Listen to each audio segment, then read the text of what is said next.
Қайырлы таң, Илгамыш жұлдыздары. Бүгінгі жұма мүбәрәк болсын.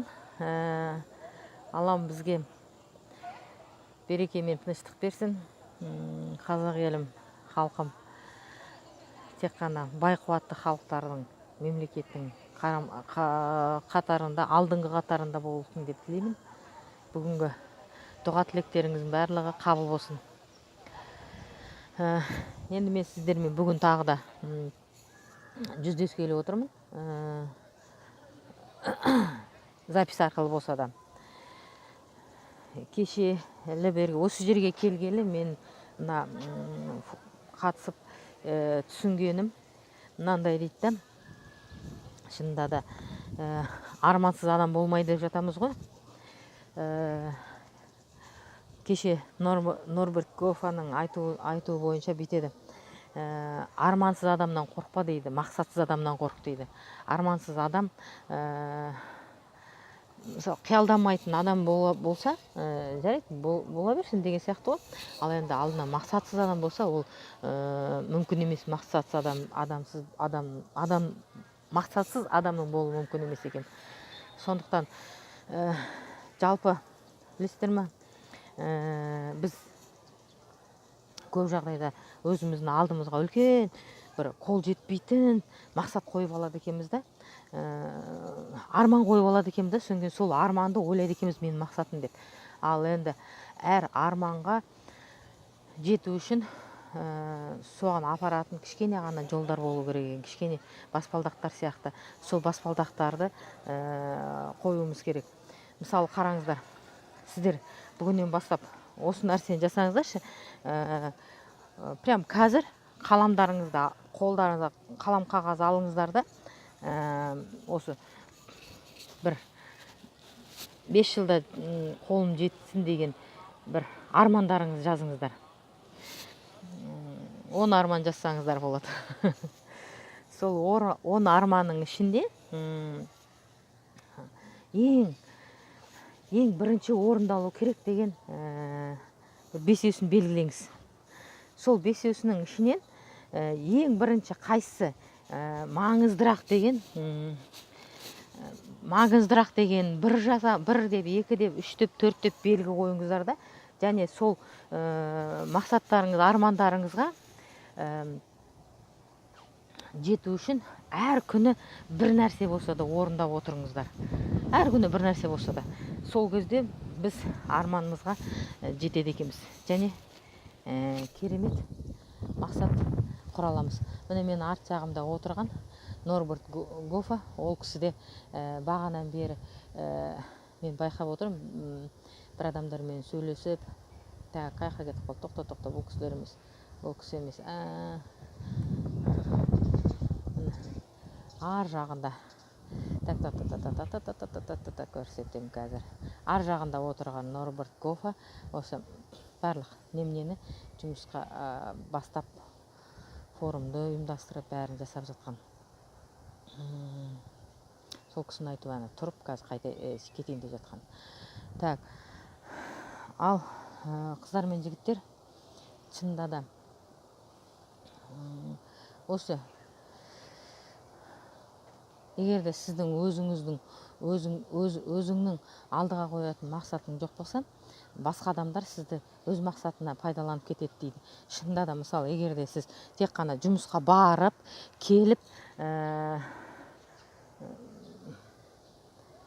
бүгінгі күнгі ақша табу күнін ғана көріп жатсаңыз, осы бір күндік өмірді ғана сүресіз. Ал егер де сіз алдыға үлкен мақсат қойсаңыз, және сол үлкен мақсатқа жету үшін кішкене болса да баспалдақтармен шығып жоғарылайтын сияқты, бір баспалдаққа көтерілгендей, сол мақсат жолында бір іс-әрекетті жасасаңыздар, екінші баспалдаққа көтерілгендей, сол екінші іс-әрекетті жасасақ, сіздердің жаңағы үлкен асқақ армандарыңызға жетесіздер. Құда қаласа, осы дәл осы жер болмаса да, осындай керемет жерлерде, тіпті біздің Қазақстанымыздың керемет жерлерінде командамызбенен кездесіп жүруге нәсіп етсін. Мен қазір арт жағымда сіздерге бір немнен көрсетем. осы кісілер кеше 7.000-дық, 700-дік, 2.000-дық пакеттерді ұтып алды. Қараңыздар, бір мемлекеттің өзінен Вьетнамдардан 139 ба, 189 сондай адам келді. Біздің жер көлемі бойынша Вьетнам қандай, біздің Қазақстан қандай. Сондықтан біз келесі форумдарда 300-дік, одан да көп адамдардың несімен жүргім келеді. Мен одан да көп, бұлардан да көп болғым келеді. Менің арманым сол, менің алдыға қоятын мақсатым сол. Сіздер шын мәнінде қараңыздар, неге басқа адам алдына мақсат қойып, сол арман қойып, арманды мақсатқа айналдырып жете алады, ал қалғанымыз, арманымыз арман күйде қалады. Өйткені арманды мақсатқа айналдыру үшін соған белгілі бір үш заты бар да. Оның біріншісі жаңағы сіздің қойған арманыңыз қолжетімді болу керек. Адамның қолынан істей алатын болу керек. Екінші, белгілі бір мерзімі болу керек. Осы уақытта жасаймын деген сияқты. Үшіншісі, соған сол мақсатты жүргізу үшін сіз шаршамауыңыз керек. Жігеріңіз болу керек. Шынымен де мен жасаймын. Мысалы, мен айтып тұрған жоқпын ғой, келесі жылы мен космосқа ұшам деп. Не болмаса, мен келесі жылы жаңағы Северный полюсқа барам деп армандап тұрған жоқпын. Мен армандап тұрмын. Келесі осындай событие болған кезде, мен де өз командаммен келем деп армандап тұрмын. Ол қолжетімді. Сол сияқты қолжетімді нәрсені жасайық. Білесіздер ғой, егерде алманы жегіңіз келсе, әрекет жасайсыз. Алма ағашының үстінде тұр. Оны мысалы сіз жеуіңіз үшін не істейсіз? Сілкейсіз, түскен жоқ. Енді не істейсіз? Тас лақтырасыз, түскен жоқ. Енді не істейсіз? Өрмелеп шығасыз. Әйтеуір жаңағы алманы аласыз. Сол сияқты біздің алға қоятын мақсаттарымыз, армандарымыз, осыны біз тамағымыз үшін, алманы жеу үшін не істедік? Бірнеше әрекетті жасадық. Сол сияқты біз асқақ арманды қойып, сол асқақ арманға жету үшін әрекеттер жасайық. Шын мәнінде жандарым сол. Мен сіздерді қатты жақсы көремін. Шын мәнінде мен сіздерге қолдарыңыздан келмейтін нәрсені емес, қолдарыңыздан келетін нәрсені айтып тұрмын. Байқуатты болу біздің қанымызда бар. Біздің қанымызда бүкіл әлемді аралау бар. Әлемді аралау кезіндегі өзімізді халқым, қазағым қалай ұстайды, сол біздің қанымызда бар да, жүрегімізде түбінде жатыр.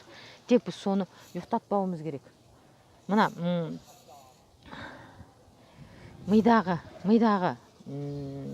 қыртыстардың ішінде бір кішкентай, кез келген адамның миының ішінде кішкентай не болады?